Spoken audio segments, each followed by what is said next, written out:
Subscribe कीजिए ध्येय IAS channel को और बेल आइकन को दबाइए लेटेस्ट वीडियो सबसे पहले देखने के लिए।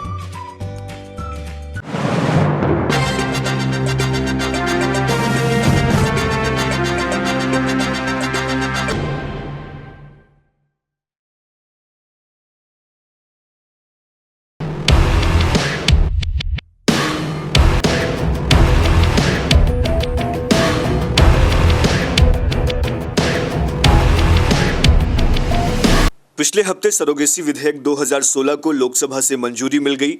इस विधेयक के तहत देश में कॉमर्शियल सरोगेसी पर रोक लगाने और सरोगेसी के गलत इस्तेमाल को खत्म किए जाने की बात कही गई है। इसके अलावा इस विधेयक में राष्ट्रीय और राज्य स्तर पर सरोगेसी बोर्ड के गठन के साथ ही इसे रेगुलेट करने के लिए अधिकारियों की तैनाती का भी नियम तैयार किया गया है।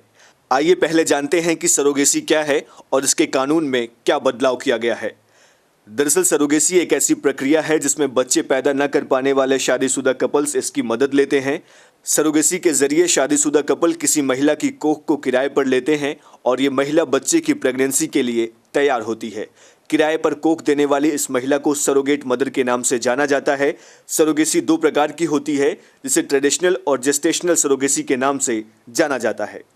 ट्रेडिशनल सरोगेसी में बच्चे की चाह रखने वाले पुरुष के शुक्राणु को सरोगेट मदर के अंडाणु के साथ निषेचित यानी फर्टिलाइज किया जाता है। इस प्रक्रिया में बच्चे के जेनेटिक लक्षण पिता के होते हैं, जबकि जेस्टेशनल सरोगेसी के दौरान मेल और फीमेल दोनों के शुक्राणु और अंडाणु को पहले आईवीएफ तकनीक के जरिए भ्रूण में तब्दील किया जाता है। उसके बाद इसे किसी सरोगेट मदर की कोख में रखा जाता है।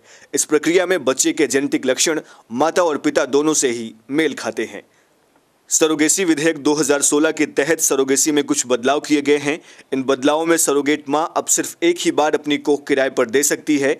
नए कानून के तहत सरोगेट मां अब सरोगेसी प्रक्रिया अपना रहे कपल्स की करीबी रिश्तेदार होनी चाहिए, जिसका खुद का एक बच्चा होना भी अनिवार्य है। इस विधेयक में बच्चे को 9 महीने तक अपनी कोख में रखने वाली सरोगेट मां की उम्र भी तय की गई है, जिसमें उसकी एज 25 से 35 वर्ष निर्धारित की गई है। सरोगेट मां को अब प्रेगनेंसी के दौरान ही अपना ध्यान रखने और मेडिकल ज़रूरतों के लिए ही पैसे दिए जा सकते हैं। मेडिकल ज़रूरतों से ज़्यादा पैसे देना भी अब सरोगेसी के अपराध में शामिल किया जाएगा। सरोगेसी कानून में संशोधन के बाद 5 साल की उम्र से ज़्यादा वाले शादीशुदा जोड़े ही सरोगेसी का फ़ायदा उठा पाएंगे। इसके अलावा सरोगेसी प्रक्रिया का लाभ सिर्फ उन्हीं कपल्स को मिल पाएगा जिसमें मेल या फीमेल दोनों में से कोई एक बच्चा पैदा करने की स्थिति में ना हो। किसी भी व्यक्ति, संगठन या सरोगेसी क्लिनिक द्वारा सरोगेसी से रिलेटेड विज्ञापन करने पर भी मनाही है। इसके अलावा सरोगेसी से जन्मे बच्चे को छोड़ना और सरोगेसी के लिए ह्यूमन स्पर्म्स की खरीदारी और बिक्री करना भी नए विधेयक के तहत अवैध है। सिंगल पुरुष, औरतें, अविवाहित जोड़े और होमोसेक्सुअल्स को सरोगेसी की इजाज़त नहीं दी गई है। साथ ही सरोगेसी के नए कानून को तोड़ने पर करीब 5 से 10 लाख रुपए का जुर्माना और कारावास की सजा दी जा सकती है। भारत पिछले कुछ वर्षों में काफ़ी तेजी से सरोगेसी केंद्र के रूप में उभरा है, जहां सबसे ज़्यादा विवाद कॉमर्शियल सरोगेसी को ही लेकर रहा है। भारत में सरोगेसी करवाना अन्य देशों की अपेक्षा काफ़ी सस्ता है, जिसके कारण भारी तादाद में विदेशी नागरिक भारत आकर सरोगेसी करवाते हैं। कॉमर्शियल सरोगेसी के जरिए सरोगेट मां को चिकित्सा खर्च के अलावा पैसे का भी भुगतान किया जाता है। इसके अलावा सरोगेट माओं का शोषण, गलत व्यवहार और सरोगेसी से पैदा हुए बच्चों को छोड़ देने के भी मामले देखे गए हैं। सरोगेसी के जरिए पैदा हुए बच्चों के अधिकारों के संरक्षण और सरोगेट माओं के शोषण को खत्म करने के लिहाज से ये विधेयक बहुत ज़रूरी था। साथ ही सरोगेसी क्लिनिकों द्वारा सरोगेसी के दुरुपयोग को रोकने में भी ये विधेयक महत्वपूर्ण भूमिका निभाएगा।